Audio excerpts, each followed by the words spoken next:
Olá, muito boa tarde. Eu sou o jornalista Albano Gado. Nós estamos aqui nos estúdios SZ Working, na Andradas 860, fazendo as nossas entrevistas da semana, recebendo personalidades da política, do esporte, do entretenimento. E a convidada de hoje é a vereadora de Porto Alegre, Natasha Ferreira. Boa tarde, Natasha. Boa tarde, Albano. Satisfação estar aqui no Porto Alegre Oficial. E estamos aqui à disposição de construir debates, enfim, falar da cidade, do estado e do país. Bom, eu vou começar com as perguntas que, obviamente, tu deve estar acostumada de perguntar, mas a gente gosta de, os nossos seguidores também gostam de saber e de ouvir. Tu fez história, né, sendo uma das primeiras mulheres travestis eleitas para a Câmara Municipal de Porto Alegre. O que essa conquista representa para você e para a população trans brasileira? Cara, eu acho que Porto Alegre fez história realmente porque tem 2 pessoas trans eleitas na nossa capital, né? Nenhuma capital conseguiu ter 2 pessoas simultaneamente eleitas. Mas acho que o nosso mandato aqui, ele representa uma possibilidade de cidade para além da pauta LGBT ou além da pauta trans, né? Quando eu fui eleita, as pessoas esperavam que eu fosse falar muito sobre banheiro trans, sobre as questões de gênero, de identidade, né? Que me atravessam enquanto uma pessoa individual. Mas acho que no mandato a gente conseguiu constituir uma linha política de falar de cidade, né? Não é à toa que eu presidi a CPI que investigou o desvio do DEMAI, do dinheiro do DEMAI, né? Se hoje o mural do Dair ainda está em Porto Alegre ali certinho, foi graças ao meu mandato. Então, na questão da economia da cidade, né, de conversar, na verdade, com vários setores produtivos de Porto Alegre e fazer uma redistribuição, de tensionar a gestão Melo, eu acho que o nosso mandato mostrou que ter uma pessoa trans na política não é estar nichada a esse setor. E eu tenho feito esse movimento de tirar o nosso público do gueto e trazer para falar de vida real, né? De quem paga aluguel, quem frequenta mercado, enfim, quem não tem acesso à cidade. E como é que a tua trajetória influenciou a tua atuação política e as bandeiras que tu defende hoje? Eu comecei aos 13 anos no movimento estudantil em Novo Hamburgo, né? Na União de Estudantes, presidi Grêmio Estudantil. Então, eu acho que tive eu tive uma condição, na verdade, também, por ser uma pessoa de classe média, né? Isso é bem importante quando a gente fala de luta de classe, né? Quem tem condições, né, de fazer aquilo que quer e de ter acesso a conhecimento, e quem precisa se virar muito rápido na vida, né? Então, eu tive uma condição de conseguir estudar, de entender, de ler, de frequentar espaços da política e sempre quis me organizar. Então, quando eu sou do tempo que a gente falava do FMI e da ALCA ainda, né? Então, acho que boa parte da galera nem vai lembrar. Mas era um tempo de luta, era um tempo que a América do Sul também vivia sobre uma égide assim, do grande capitalismo estadunidense, que hoje volta, né, de uma outra face. Mas eram essas lutas que eram colocadas. Tinha o Fórum Social Mundial. Então, assim, a construção da política em si era uma construção mais de democracia, de utopia, né? E eu acho que a questão dos direitos humanos também me atravessaram muito do ponto de vista. Eu transicionei aos 13 anos de idade. E também, ao transicionar, eu conheci o partido que eu sou afiliada, que é o PT. E, a partir do momento, eu me organizo no PT e conheço os direitos humanos, essas organizações LGBTs, feministas. E, a partir daí, acho que a Constituição política está dada para eu chegar ao parlamento. Quais foram os maiores desafios nessa caminhada, Natasha, até hoje? Cara, o maior desafio é convencer que tu é uma pessoa LGBT e tu pode ocupar espaços que antes não eram ocupados, né? Eu fui dirigindo o PT, fui secretária de Juventude, né? Eu já fui militante de sindicato, do movimento estudantil. Então, esses vários lugares, eles nunca tinham pessoas trans. Eu fui a primeira pessoa trans de muitos lugares, inclusive na Assembleia do Estado, eu fui a primeira assessora da história da Assembleia, né? A primeira mulher trans. Então, assim, chegar em todos esses espaços como sendo a primeira é uma responsabilidade maior.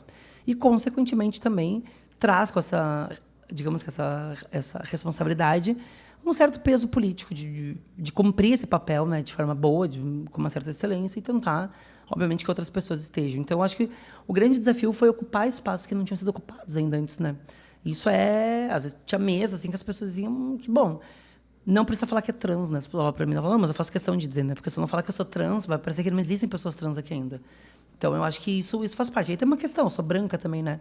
Isso tem um outro recorte social de muitas pessoas dizer, não, tudo bem, ela pode estar sentada na mesa aqui de decisões, afinal de contas, ela é uma pessoa como nós. Então, acho que esses recortes todos me pegam muito na política e, por isso, meu mandato hoje tem essa vertente de luta, né?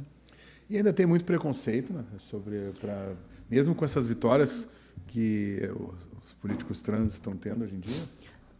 Eu acho que a gente nunca teve grandes vitórias do ponto de vista assim, de consolidação, né? A gente sempre teve vitórias via STF, do ponto de vista de garantir adoção homoafetiva, ou seja, um casal adotar uma criança, doação de sangue, retificação de nome. né? A gente teve os nossos direitos conquistados não no parlamento brasileiro, ou seja, numa discussão pública, enfim, num grande, né, sei lá, num grande referendo popular. O que nós temos, na verdade, grande vitória, eu acho que é quando a extrema-direita se organiza a partir de 2018, o movimento LGBT, especialmente pessoas trans, que são as mais visadas, né, de crimes de ódio, a gente se organiza para disputar espaço de decisão, pelo menos. Que não são espaços de poder, né? O espaço que eu estou hoje na Câmara, todo mundo sabe que é um espaço de tomada de decisão. Normalmente a gente perde, somos minoria, mas eu acho que a nossa população LGBT ela tem cada vez mais se politizado do ponto de vista de votar em pessoas que apoiam, que são basicamente associados à pauta, e isso favorece muito uma luta política hoje no país, que é uma luta ainda de sobrevivência. Mas eu acho que eu sonho um dia que o país aprove coisas no parlamento. Acho que isso é fundamental. O parlamento precisa chancelar direitos civis, né? Mesmo com essas dificuldades que tu nos apresentou aqui, existe uma evolução, tá, na representatividade LGBTQI+, nos espaços de poder, ou a gente está, né, estagnado? Estamos longe do ideal ainda? Estamos muito longe, na verdade, do básico, né? Porque, olha só, a cada 10 pessoas trans hoje, como eu, 8 estão submetidas à prostituição, né? Por ser expulso de casa, não tem mercado de trabalho, não tem casa de acolhimento, o Estado não oferece emprego, então as pessoas acabam não se profissionalizando porque não conseguem estudar. Se hoje nós temos o Brasil liderando há mais de 15 anos o ranking, né, de assassinato às pessoas trans e travestis por crimes de ódio, e a gente, ao mesmo tempo, chega ao parlamento. Aliás, o Brasil é o país que mais consome pornografia trans no mundo e é o país que mais mata pessoas trans por ódio. Então, há uma dissonância entre esses dados, porque é crime de ódio e, ao mesmo tempo, são as pessoas mais fetichizadas sexualmente, né? Quando a gente fala assim, de fetiche de corpo. E até porque as grandes perguntas que eu sempre recebi na Câmara eram sobre a minha genitália, não sobre, sobre o mandato, sobre a linha política, sobre os projetos. Então, eu acho que a gente vive uma coisa meio... Esses, digamos que, universos paralelos, né? Ao mesmo tempo que a gente tem, daqui a pouco, a Natasha chegou na Câmara de Porto Alegre, mas a Farrapo segue com as travestis ali. Ou seja, a minha ascensão ao parlamento não acabou com esse ciclo de condicionamento à prostituição. Eu sou uma defensora que as prostitutas existam, exerçam o seu trabalho e se aposentem. Mas a minha chegada ao parlamento não acaba com isso. E isso é algo que é digamos que um processo lento, infelizmente muito lento, né? Sonho um dia, antes de partir dessa para uma melhor, que as pessoas que querem estar na prostituição optem e não sejam condicionadas, né, pela violência, desde mandar uma criança embora de casa até o Estado não ter nenhum tipo de política pública. E quais são essas políticas públicas que tu acha que falta implementar para que a gente consiga evoluir nessa demanda? Cara, integrar a rede pública é fundamental. Isso não é só para as pessoas LGBTs. Então, as mulheres trabalhadoras, homens, né, que fazem dupla, tripla jornada, né? Integrar a rede por quê? CRAS, CAPS, posto de saúde, conselho tutelar, tudo deveria se conversar, né?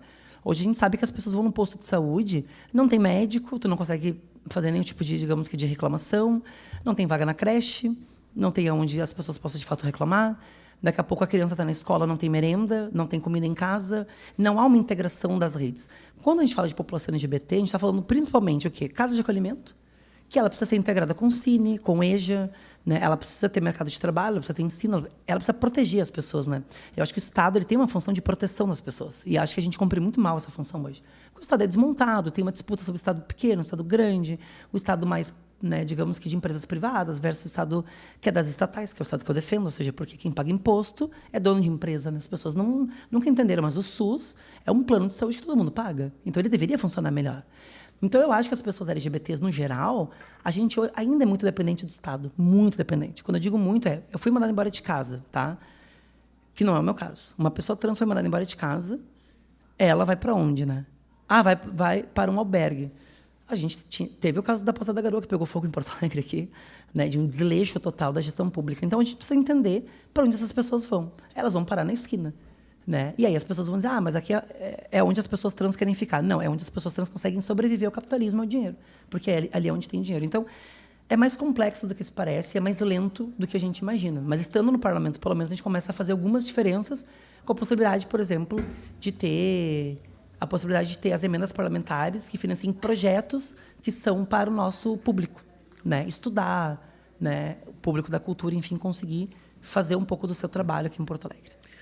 Natasha, eu quero conversar contigo um pouco sobre a Prefeitura de Porto Alegre. Eu queria saber a tua opinião sobre o governo Mello e conversar também sobre os principais problemas hoje que Porto Alegre tem. Cara, o governo Mello, nesse segundo mandato, é importante dizer que o Mello é muito mais habilidoso que o Marquesão, né? Quem acompanhou a gestão Marquesão, o Marquesão é um cara que brigou com o parlamento. O Mello, ele blocou uma base hoje de 23 vereadores. Tem uma dissidência do bloco, ele tem 10 que se autodeclaram um bloco da liberdade, que são os 10 da extrema-direita. Tem um centrão político e tem um bloco de oposição, que é 12, que é o maior bloco da casa, né? Qual é, eu acho, a grande vantagem e vitória que o Mello tem?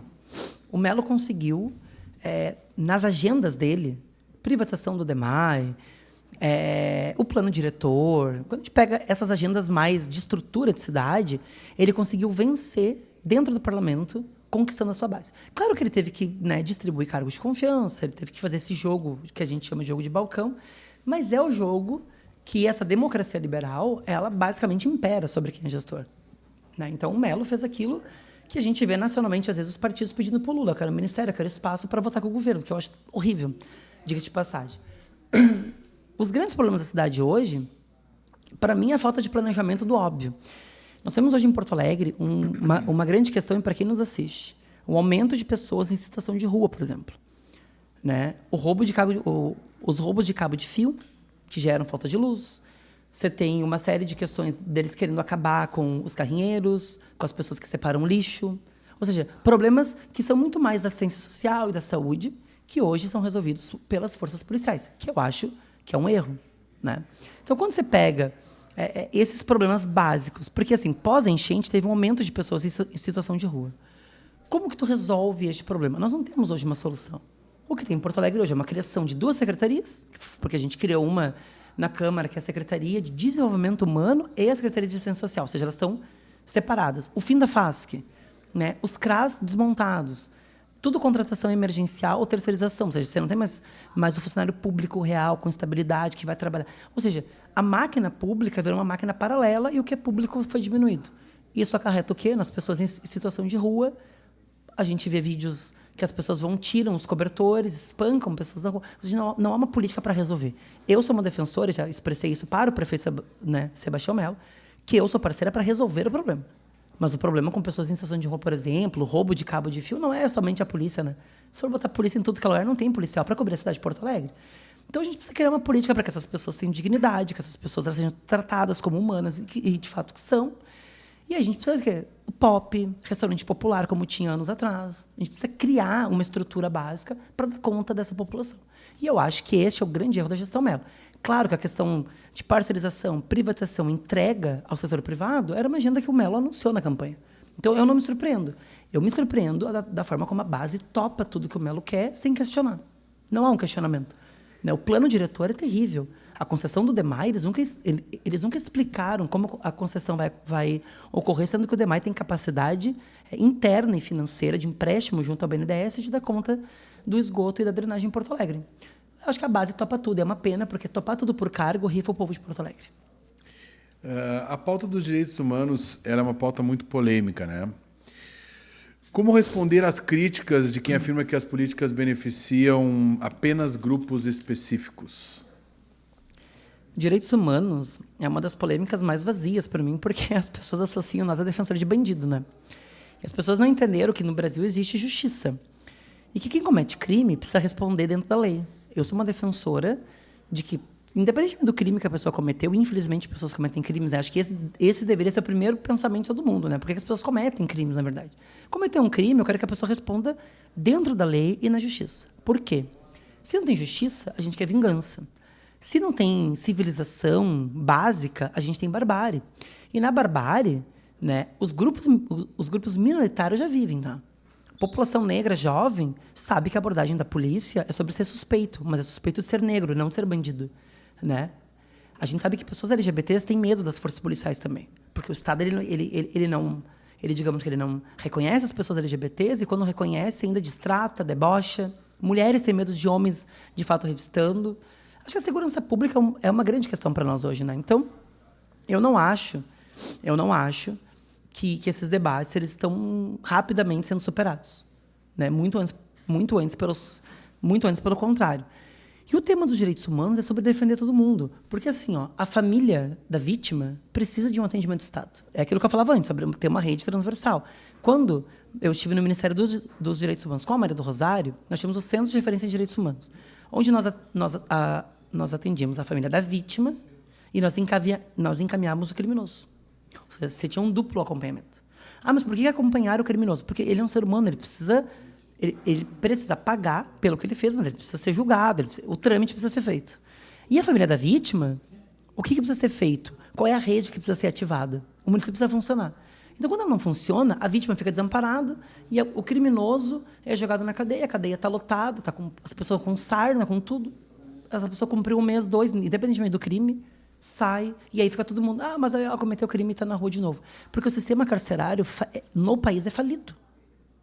Hoje ele é para prender pessoas negras e pobres e LGBTs, quem sabe, mas é isso, não é um sistema. E a nossa justiça, para mim, ela tem algumas falhas, né? Crimes contra as mulheres, contra as crianças, contra pessoas negras, LGBTs hoje no Brasil, é muito dúbio, né? Cada juiz inventa uma regra, enfim, julga. Eu acho que nós teríamos que fazer uma reestruturação sobre justiça, direitos humanos no Brasil, uma repactuação de direitos humanos, porque ficou muito essa coisa do a esquerda é contra os policiais. Cara, quem tem a lei que ampara policial vítima, né, de uma briga do policial com um bandido é a Maria do Rosário, por exemplo, do PT, que é um alvo de fake news. Então, quem garantiu as melhores condições para os policiais, salário, de estruturação, foi sempre a esquerda. Né? Tivemos 4 anos aí com um militar na presidência. O que ele melhorou nas Forças Armadas, afinal? Nada. Então, assim, a gente precisa parar, às vezes, e racionalizar. Quem defende direitos humanos defende todo mundo. Quem está com farda e quem está sem. A questão é o uso e o abuso de autoridade, que nós não concordamos. Natasha, tu pediste essa semana informações ao prefeito Melo com relação à empresa que administra ali o Parque Harmonia. Conta pra gente que informações sobre essa, o que está acontecendo naquela licitação. Saiu uma notícia que a empresa ela estaria envolvida em uma das suas transações ali de pagamento, né, com um grupo ligado ao PCC, né, que é o primeiro comando da capital. Todo mundo sabe que é um crime organizado do Estado de São Paulo. O meu pedido de informação para o prefeito Sebastião Melo é que eu, enquanto vereadora de oposição, mas a Câmara de Vereadores acho que tem que ter essa responsabilidade, nós queremos os documentos de todo o contrato, né, dessa concessão. Por que a empresa pagou 10 milhões? De onde veio, de fato, esse capital? O valor era 47 milhões. Né? Então, deram uma entrada de 10 milhões, pararam de pagar. Tem 2, 3 versões sobre esse primeiro pagamento, e que a empresa disse que não pagaria, outros disse que a empresa, na verdade, identificou que esse dinheiro que estava vindo não tinha um rastreio. Então, a gente quer esclarecimentos, que eu acho que é o mínimo que a população de Porto Alegre merece. Primeiro, que o Parque Harmonia hoje não é acessível para todo mundo, foi feita uma concessão privada, né? E aí se descobre que nessa concessão tem dinheiro do PCC. Então, assim, nós queremos saber como que os tentáculos dessa organização criminosa foram parar em contas de uma concessão que o município deveria estar fiscalizando, né? Porque é isso, a gente faz concessão para que o município fiscalize. Como que esse dinheiro rodou em Porto Alegre e saiu somente da imprensa e a prefeitura nunca tinha falado sobre isso. Então, nós queremos que o prefeito tenha a responsabilidade com o povo de Porto Alegre e dê as explicações oficiais para a Câmara de Vereadores, né, e necessárias, obviamente, anexando os documentos da concessão desde o início até os pagamentos. Você é apontada como pré-candidata a deputada estadual. O que motivou essa decisão e quais seriam as suas prioridades na Assembleia? A decisão não foi minha, na verdade, né? Eu conversei com o presidente Valdeci Oliveira, com o meu grupo político interno, que é do nosso pré-candidato ao Senado, Paulo Pimenta, nossa também deputada estadual e pré-federal Laura Cito.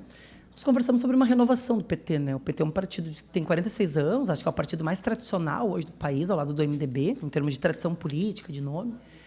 E nós entendemos que o PT precisa de novas caras também, de métodos mais, digamos que joviais, do ponto de vista de fazer uma disputa da juventude, que hoje não se vê nos partidos, na própria política, assim, tem uma certa desesperança, né? Então, a disputa, basicamente, é para a gente, né, fazer uma disputa de futuro do pós-Lula, que nós falamos muito dentro do PT. Né? O que será do PT no pós-Lula? Então, acho que figuras jovens precisam ascender rapidamente. Também tem um saldo do meu primeiro ano de mandato, né, onde eu consegui presidir CPI, liderei o partido, né? Fui a vereadora que mais colocou o prefeito no Ministério Público para responder sobre as suas irresponsabilidades. Então, acho que tem também essa coisa de ser uma vereadora de oposição muito bem posicionada, mas ter um trânsito dentro da Câmara a ponto de aprovar as cotas trans em Porto Alegre, né? De aprovar as prateleiras Maria da Penha, né? De conseguir, na LDO e na LOA, aprovar o maior número de emendas e mudar as questões financeiras do município. Então, acho que tem...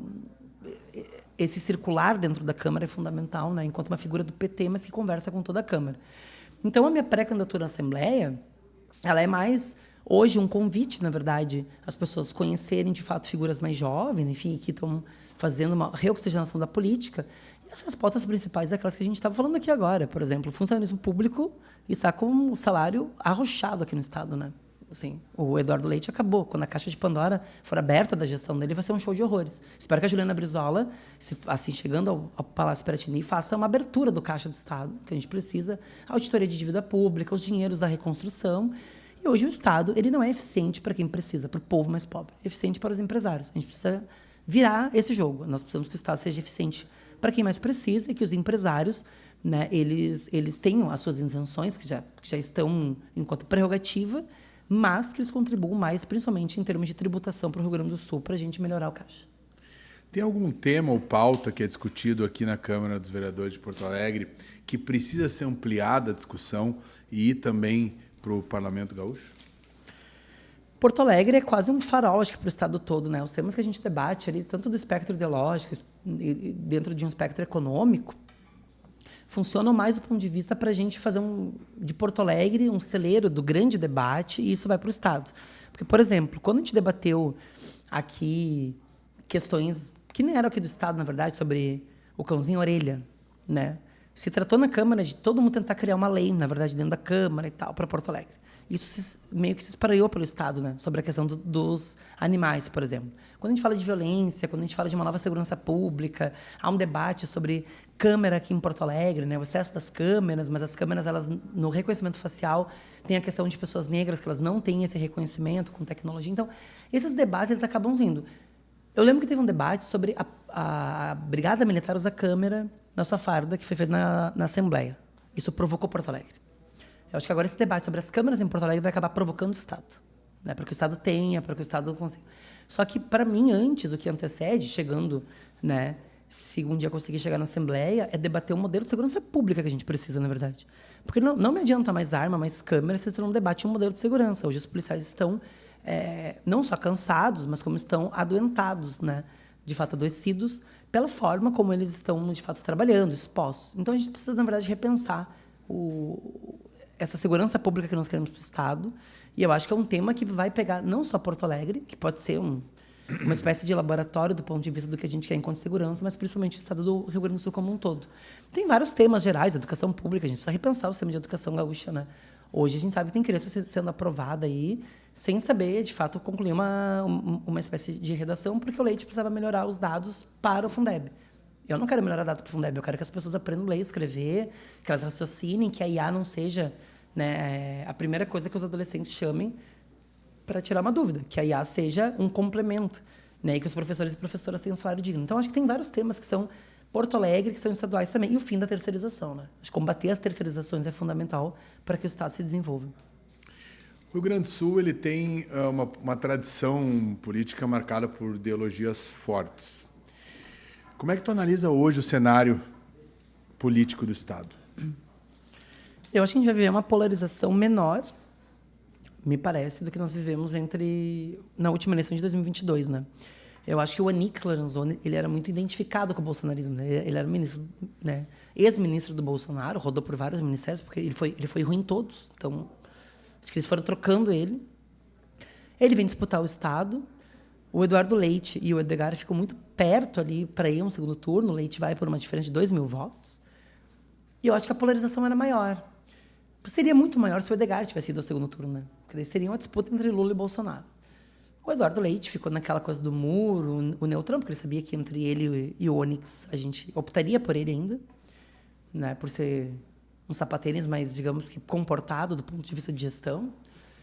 Mas ele mostrou que ele é um cara que, né, assim, executou a agenda dele, dando anestesia em todo mundo, né? Então, assim, ele foi de uma forma bonitinha, construindo na política, né, botando colete e tal, mas ele não enfrentou a questão estrutural do Estado. Hoje, eu acho que o Zucco está cumprindo um papel menos bolsonarista do que eu imaginava, apesar de que ele é muito colado ao Jair Bolsonaro, então a gente sabe disso.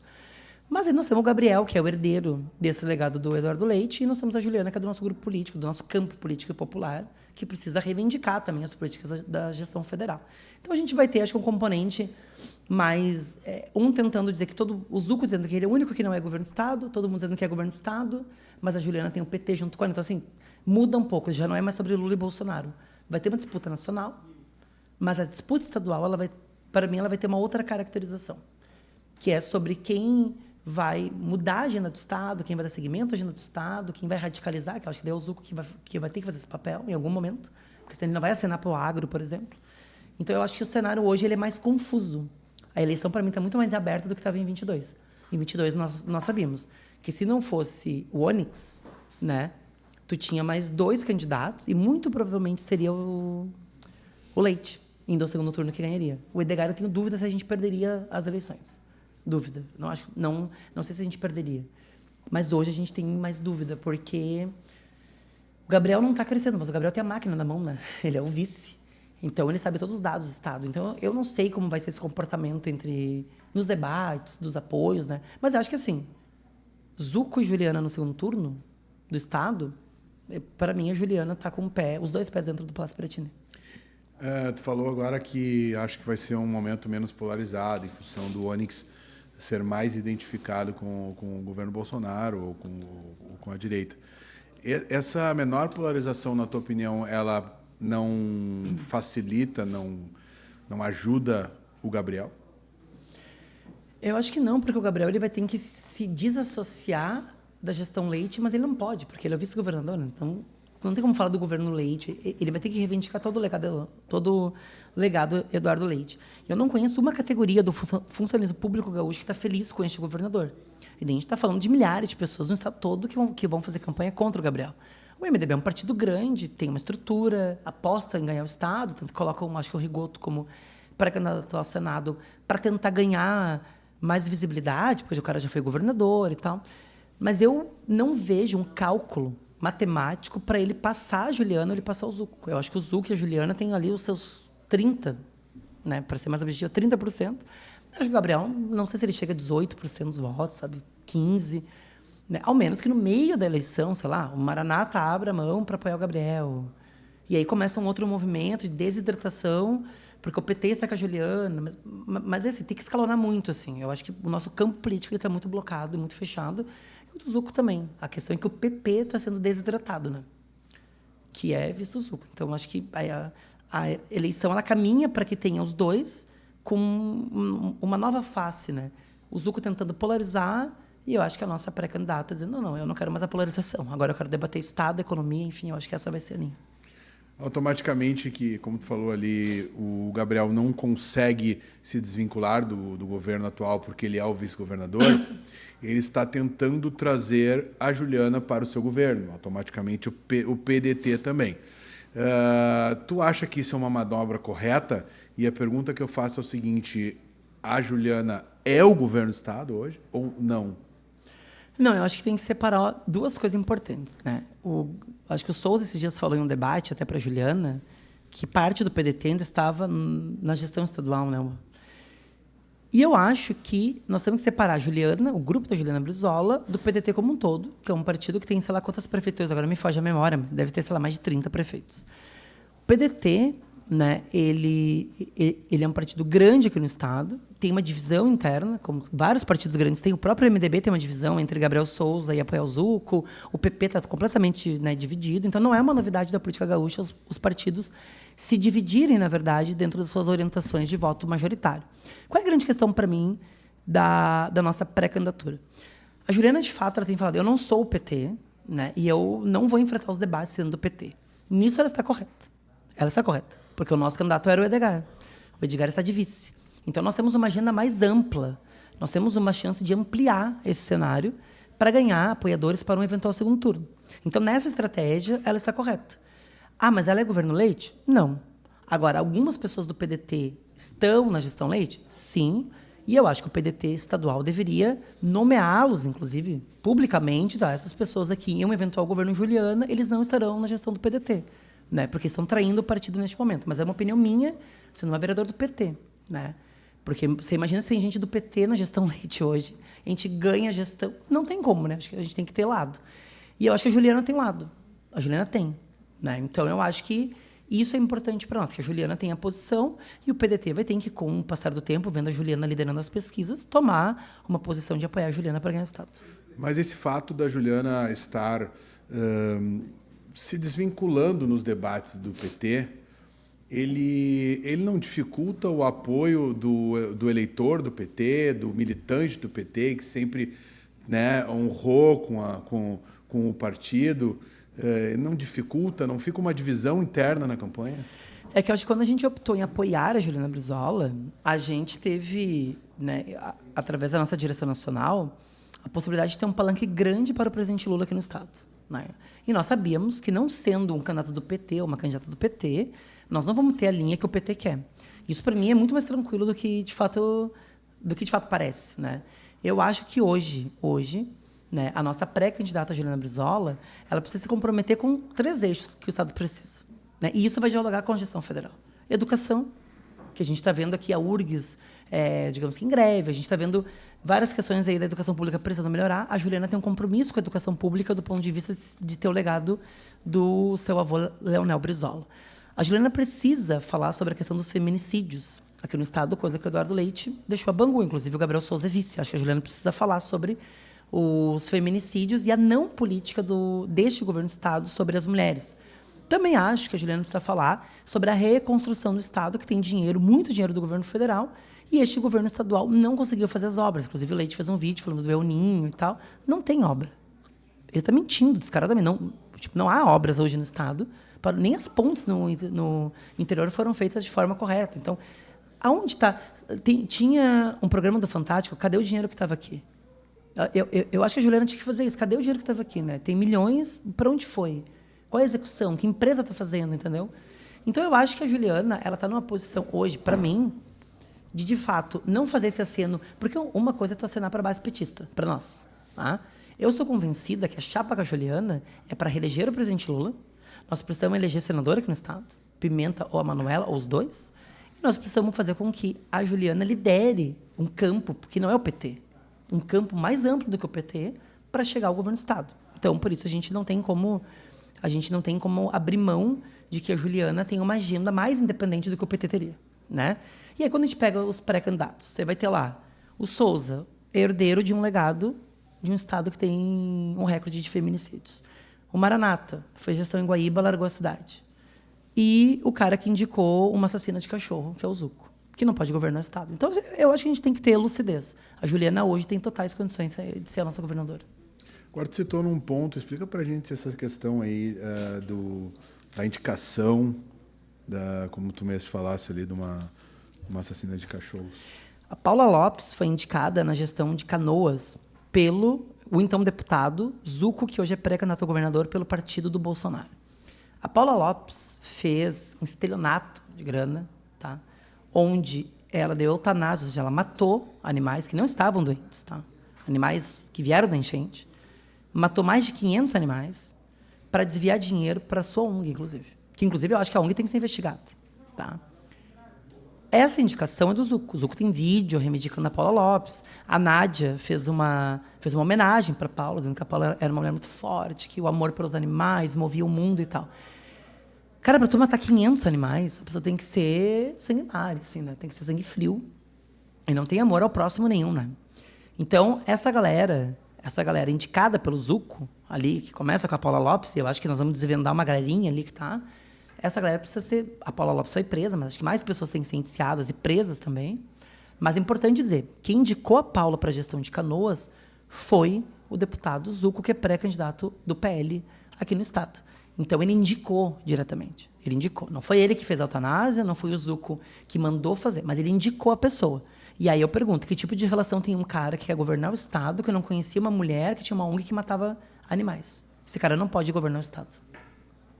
Natasha, para a gente finalizar a questão estadual aqui, eu pergunto, porque é uma dúvida, eu acho, de vários dos nossos seguidores. o militante do PT, ele abraçou definitivamente Juliana Brizola como candidata ao governo do Estado? Eu acho que é um processo, né? A Juliana foi consolidada em um mapa da gestão federal, né? E na nossa reeleição do presidente Lula. Quando a gente fala de palanque, é importante a gente entender que o PT é um partido nacional. Nós não somos um partido do sul do país, né? É um partido nacional. Nós temos uma conta nacional. Então, todas as vezes nós indicamos a cabeça de chapa, lideramos o processo, fomos ao segundo turno, estávamos fora agora desde 2014. A Juliana, quando ela se apresenta, importante só uma coisa. O Lula foi eleito em 22 com cerca de 2 milhões e pouco de votos para Jair Bolsonaro. O PDT nacional tem quase 4 milhões de votos. Se a gente não faz uma aliança no Estado com o PDT, nós poderíamos perder mais 3 estados com o PDT, né? E a conta do presidente Lula começaria a ficar complexa. Não vai ser uma eleição fácil. Então, eu acho que o palanque aqui foi pensado. Nós precisamos de um palanque grande. O Lula não quer 2 palanques aqui, e o presidente está correto. Então, eu acho que a nossa militância vai aos poucos, né? E o próprio Edgar já topou. Eu acho que esse foi o maior gesto político que o Edgar pode fazer contra um baita quadro que é nosso, que foi aceitar ser vice da Juliana e liderar aqui a campanha do presidente Lula.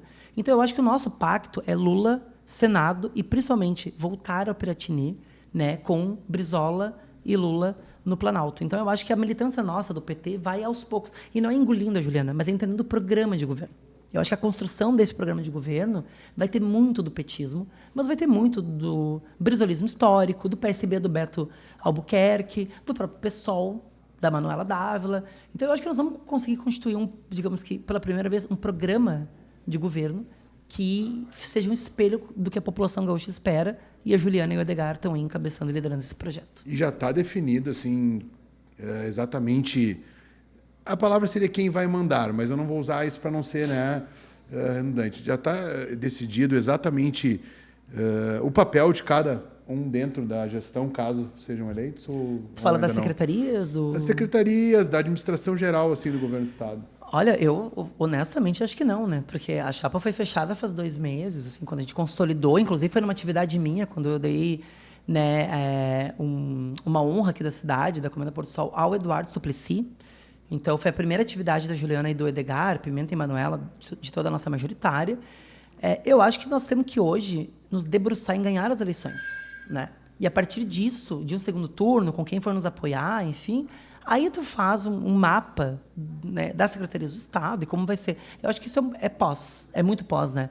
Eu não acredito em governos que deem certo quando tu começa a negociar espaço e não a política. Então, eu quero que a gente fale da política, primeiramente, no caso de Juliana e Edgar, e deixe esses espaços públicos de gestão para quando a gente, de fato, estiver já consolidados, vitoriosos no Piratini, né?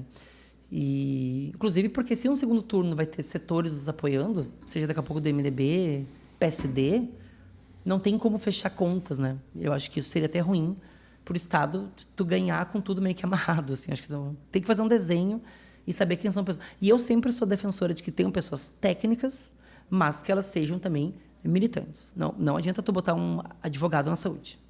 Ah, mas porque eu tenho uma conta, não sei o quê. Não existe isso. Tem que ser pessoas da área para dar conta e que tenham um projeto vitorioso nas urnas. Principalmente é isso, né? Se nós ganharmos, e a Juliana falar, nós queremos um novo CIEP no Estado, tem que ser alguém que vá para a educação, que diga, eu quero um novo CIEP e nós vamos cumprir o que a governadora quer. Eu acho que é basicamente isso. E a Juliana será capaz de defender o projeto do governo Lula, né, a gestão do governo Lula aqui no Estado? A Juliana precisa defender o governo Lula. Aí é que tá, eu acho que não há muita saída para ela, né? Porque a Juliana, ela é do PDT, o PDT está com o PT a nível nacional, tem uma série de contas aqui entre PT e PDT a nível nacional, que todos os partidos fazem, tá, gente? O que eu estou falando aqui, para vocês entenderem, o MDB faz, o PL faz, todo mundo faz. Quer dizer que o PDT tem uma conta nacional com o PT e o PT com eles. Então, eu acho que reivindicar o legado, a gestão lulista, quem sabe, não seja a grande pegada dela, né? Até porque, historicamente, o PDT também disputou um setor nosso. Mas eu acho que, neste momento, que nós temos um candidato, né, que é de um grupo aí, que é vinculado ao Bolsonaro, ao fascismo que os caras criaram aqui no país, reivindicar o presidente Lula, os legados do lulismo, é fundamental para ganhar as eleições.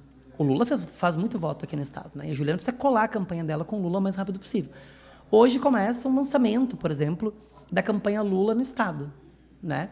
Acho que a partir disso nós vamos ter uma virada de chave das campanhas, das pré-campanhas, na verdade, né, até, digamos que das cores, dos elementos que compõem, para as pessoas entenderem que a candidata do Lula aqui no Estado será a Juliana Brizola. Mas, por óbvio, nós ainda estamos esperando um ato grande, maior, e de compromissos e de acenos à nossa base, que é o que a gente, de fato, precisa para botar as nossas pré-campanhas na rua.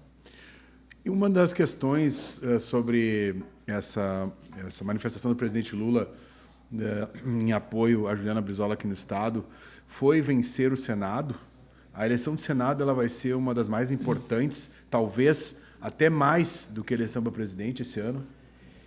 Não, acho que a de presidência ainda segue sendo top 1, né? Mas o presidente Lula falou no último aniversário do PT sobre o Senado, onde a extrema-direita se organiza para ter, acho que, não vou lembrar se é 18 senadores a mais, mas para poder impeachment o presidente da República e ministros do STF. Então, aqui no Estado, a gente tem o líder do governo Lula e deputado federal, o ministro da Reconstrução, Paulo Pimenta, como nosso pré-candidato do PT, que é o herdeiro da vaga do Paulo Paim, e a companheira Manuela Dávila, que também já foi deputada, já foi candidata à vice-presidência. São dois nomes muito competitivos, muito fortes, na verdade. E nós precisamos, né, que as pessoas primeiro saibam que são dois senadores para votar, que muita gente não sabe, mas que os dois representem, de fato, aí, junto com a Juliana, tem uma sinergia sobre representar um projeto federal aqui no Estado e a importância do Senado. Muita gente não sabe para que serve o Senado Federal. Né? Tipo, a escala 6x1 agora tá para acabar se o Senado passar. Se o Senado dizer que não, não vai passar. Então, eu acho que, em termos de importância, presidência, o Senado e o governo do Estado ali colado com o Senado. Para nós é muito importante votar para o Estado aqui também. Né, para salvar as professoras e professores, os servidores públicos, mas para ter uma nova agenda de Estado. Mas o Senado, para nós, é fundamental e isso entra nesse cálculo das alianças partidárias. Por exemplo, no sul do país, o PT não vai encabeçar nenhuma chapa. Paraná, Santa Catarina e Rio Grande do Sul, que é um aceno que o PT Nacional faz para ter palanques grandes para que o presidente Lula faça campanha em uma região do país que o bolsonarismo se expressa muito bem, se organiza muito bem. Então, digamos que é um contra-ataque, não com a cara do PT, mas, obviamente, com uma agenda federal do nosso presidente. Para a gente finalizar, nosso tempo está acabando, faz para a gente, por favor, uma análise tua sobre o governo Lula e por que ele deve permanecer como nosso presidente. O governo Lula pegou 6 anos, né? 2 anos do Temer e 4 anos de Jair Bolsonaro, onde o nosso país foi desmontado. Né? Reforma da Previdência, a gente teve ataques à educação, congelamento de gastos em saúde e educação por 20 anos, né? Endividamento da máquina pública, né? E não um endividamento que as pessoas sentiram uma diferença, né? Foi um endividamento onde os empresários lucraram muito, quem tem muito dinheiro, e as pessoas mais pobres comeram osso, como foi o caso da gestão Bolsonaro. As pessoas falam, mas o Bolsonaro pegou uma pandemia. Pegou a pandemia e agiu muito mal na pandemia, inclusive, porque mais de 700 mil pessoas morreram. Quando o presidente Lula volta, já não é mais os anos de 2002, 2003, até 2008, ali, onde tem um boom econômico mundial. Mas o presidente Lula faz uma coisa que é muito importante, que a gente não presta atenção. O presidente Lula colocou o nosso país de novo na diplomacia internacional. O Brasil estava isolado quando o Lula entrou. Né? O Lula conversa com a Europa para exportar carne, por exemplo, para a gente entender. O Lula conversa com a China. O Lula volta a conversar com o mundo árabe. O Lula visita os Estados Unidos da América, ou seja, conversa com o Trump de igual para igual. O Lula não topa a taxação dos Estados Unidos contra nós, ou seja, ele nos defende de forma patriótica. Então, acho que o Lula tem vários símbolos de um cara que acredita que o Brasil é soberano e que o brasileiro é a saída para os nossos problemas e não um país estrangeiro. Eu acho que o nosso presidente está reconstruindo um país que foi devastado em 6 anos, curiosamente. 6 anos os caras destruíram as nossas políticas públicas. Então, eu acho que o governo hoje tem limites? Claro que tem. O Congresso não é nosso e nem o Senado. Né? Então, o presidente Lula não tem a agenda que ele quer. Vou dar um exemplo. A presidenta do México tem Senado e Câmara dela. Então, ela aprova tudo, que é ótimo. O nosso sonho seria a Câmara ter 300 deputados ali de esquerda e o Senado ter lá 60 senadores do nosso campo político. Né? Não do campo que faz jogo de balcão, do nosso campo ideológico, para desenvolver o país. Então, assim, a escala 6x1, que deveria ser um debate lógico, virou um debate dos caras lá. Então, a gente quer 4x3, que não pode. Inclusive, nós já apontamos isso. Então, os caras fazem um jogo dúbio de botar a gestão federal contra os trabalhadores. Acho que o Lula tem conseguido administrar. Vai ser uma campanha difícil, como sempre foi para ele, Mas eu acho que a reconstrução do país, a lembrança do que foi a herança maldita do Bolsonaro, faz com que as pessoas queiram mais 4 anos do presidente Lula, o tetra do Lula que a gente brinca, né? Mas são 4 anos que a gente vai precisar de um Congresso e de um Senado mais à esquerda, ou mais governista possível, para que o Lula consiga fazer reformas de Estado. Eu sou muito da, tipo assim, reforma. Reforma tributária, reforma política, né? Reformas que são urgentes para que o país consiga se desenvolver. Eu ia terminar antes, mas a tua fala me fez lembrar de mais uma pergunta com relação a algumas atitudes que aconteceram do Eduardo e do Flávio Bolsonaro. Primeiro, o Eduardo fazendo com que o Trump taxasse, né, os brasileiros, e depois a questão do escândalo do Banco Master. Essas duas pessoas, elas deram um tiro no pé e acabaram com a campanha da direita nesse ano de 2026? Eu acho que não acabaram, porque o bolsonarismo em si, ele não lida com verdade, né? Ele lida com uma utopia, com um mundo paralelo, com um mundo de mentiras. Então, assim, se tu falar, cara, o Flávio ligou pro Vorcara, pediu dinheiro e desviou esse dinheiro. O Eduardo Bolsonaro tá ganhando dinheiro da Câmara, tu tá pagando o salário dele porque é um covarde, né? Porque se ele não tivesse feito nada no país, ele tinha ficado aqui para responder processo. A Carla Zambelli pegou uma arma e foi para Itália se esconder. O bolsonarismo, ele é covarde. A gente precisa entender isso. Eu quero lembrar vocês, o Lula nunca fugiu do país quando estava para ser preso. O Lula se entregou, provou a sua inocência e voltou com a presidência da República. O Bolsonaro está lá, está toda hora com o pé inchado, a bolsa não sei o quê, e tosse, soluço. Então, esses caras são covardes, na verdade. São muito covardes. Então, eu acho que eles não enterraram totalmente, tá? Porque eu acho que eles têm mais nomes. Diferentemente de nós. Eles têm o Tarcísio, que daqui a pouco eles podem convencer, que seria um adversário mais duro. Eles têm o Zema.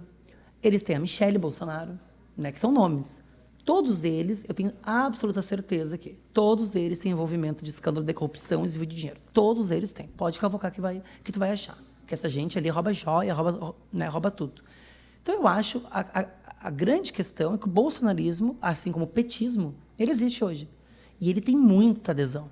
Então, a gente precisa enfrentar, desmistificar, pegar as pessoas que ainda têm dúvidas sobre o que é fake news, o que não é, e isso é uma questão que a gente precisa regulamentar, fake news nas eleições, e fazer uma disputa de futuro. Qual é o país que as pessoas querem? Né? É o país que o Bolsonaro apresentou ou é o país que o Lula consegue apresentar? Eu acho que quando as pessoas racionalizarem e se situarem, eu não tenho dúvida que as pessoas optam pelo presidente Lula. Natasha, muito obrigado pela tua participação. Foi um prazer aí ter conversado contigo sobre o âmbito municipal, estadual e nacional. E seja bem-vinda. Porto Alegre Oficial está sempre à disposição, aí, a tua presença, as tuas pautas de grande importância. Eu que sempre agradeço, também sempre me coloco à disposição.